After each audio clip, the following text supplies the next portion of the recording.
Desde os primeiros momentos da criação, a humanidade carrega consigo uma sombra inevitável: a certeza da morte. Desde que Adão e Eva estenderam suas mãos ao fruto proibido no Jardim do Éden, o pecado entrou no mundo e, com ele, a condenação que alcança todos os viventes.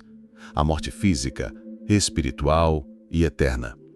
Geração após geração, essa verdade tem se cumprido sem exceções, como um decreto irrevogável. És pó, e ao pó tornarás. A história da humanidade é marcada por nascimentos e funerais, pela alegria da vida e pelo luto da separação. Não importa quão grande seja o homem, o tempo o alcança. Não importa o quão sábio, rico ou poderoso ele seja, o fim terreno sempre o espera. Contudo, em meio a essa realidade dura e universal, a Bíblia, com sua luz sobrenatural, revela 3 figuras singulares que não foram subjugadas por essa sentença comum. 3 homens que escaparam da morte, não por força própria, não por ciência, nem por fuga, mas pela soberana vontade e poder de Deus. Suas histórias não são lendas, mas registros divinamente inspirados, deixados como sinais, como ecos proféticos de uma realidade que transcende o túmulo. Seus nomes são Enoque, Elias e Jesus Cristo. E compreender profundamente a história de cada um deles é entender que Deus não apenas tem domínio sobre a vida, mas também sobre a morte, que Ele não é refém da morte, mas Senhor sobre ela. Enoque é o primeiro nome que aparece nas páginas sagradas como alguém que desafiou o curso natural da vida. Encontrado no capítulo 5 de Gênesis, em meio a uma longa genealogia que repete a frase "e morreu", após cada nome, Enoque rompe o ciclo.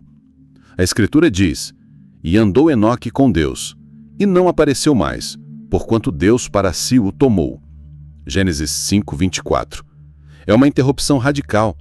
Todos os outros personagens ali listados nasceram, geraram filhos e morreram.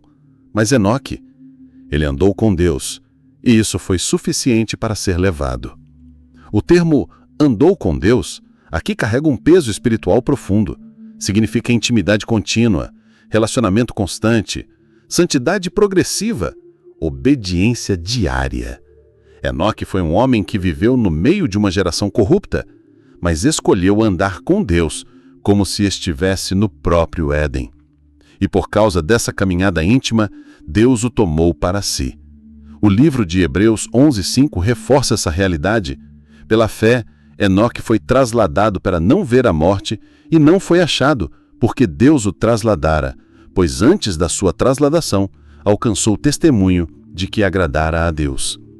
Enoque foi, portanto, um sinal profético, um prenúncio daquilo que um dia será experimentado por toda uma geração, o arrebatamento dos santos, a transformação dos corpos sem passar pela morte. Enoque representa os que vivem em comunhão tão profunda com Deus que estão prontos para serem tomados a qualquer instante. Ele não viu a morte porque vivia em constante aliança com o Eterno. E assim como foi com ele, será com os que forem encontrados fiéis quando Cristo voltar.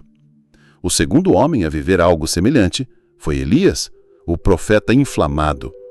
A história de Elias é repleta de manifestações sobrenaturais, confrontos espirituais intensos, milagres poderosos e uma fé inabalável. Elias viveu num tempo de apostasia, quando Israel se dobrava diante de ídolos como Baal e Azerá, mas ele foi levantado como voz profética em meio à escuridão. Ele desafiou reis, confrontou falsos profetas, fez fogo descer do céu, orou e fez chover após anos de seca, multiplicou o azeite de uma viúva e ressuscitou mortos. Sua vida era o reflexo da autoridade de Deus na terra, mas o seu fim foi ainda mais glorioso. Em 2 Reis 2:11, temos o registro: "E sucedeu que, indo eles andando e falando, eis que um carro de fogo, com cavalos de fogo, os separou um do outro, e Elias subiu ao céu, num redemoinho." Elias não morreu. Ele foi levado em um espetáculo de glória, uma carruagem celestial conduzida por cavalos de fogo, envolvido por um redemoinho, tudo diante dos olhos atônitos de Eliseu. Essa cena não é apenas magnífica, ela é carregada de simbolismo espiritual. Elias foi levado aos céus em glória, de forma visível, como um prenúncio da segunda vinda de Cristo, que também será visível e gloriosa. Ele representa os profetas que permanecem fiéis até o fim, mesmo em meio à perseguição. Representa aqueles que, mesmo diante de reis e multidões hostis, não se dobram, mas permanecem ousados e firmes na verdade. Há ainda um detalhe fascinante: Elias, séculos depois do seu arrebatamento, reaparece ao lado de Moisés no Monte da Transfiguração, ao lado de Jesus, em Mateus 17:3. Ali está Elias, ainda vivo, ainda em comunhão com Deus, participando do plano redentor. Isso mostra que sua história não foi encerrada. Ele continua envolvido nas obras do céu. Elias foi tirado da terra, mas não do plano eterno. Agora, o terceiro homem a que não permaneceu na morte é Jesus Cristo. E aqui temos algo completamente diferente, algo que transcende todos os outros. Porque, ao contrário de Enoque e Elias, Jesus não foi poupado da morte. Pelo contrário, ele se entregou voluntariamente à morte, como cordeiro mudo diante dos tosqueadores. Ele sofreu, foi humilhado, crucificado e sepultado. Seu corpo foi envolvido em panos e colocado em um túmulo emprestado. Tudo parecia ter terminado ali.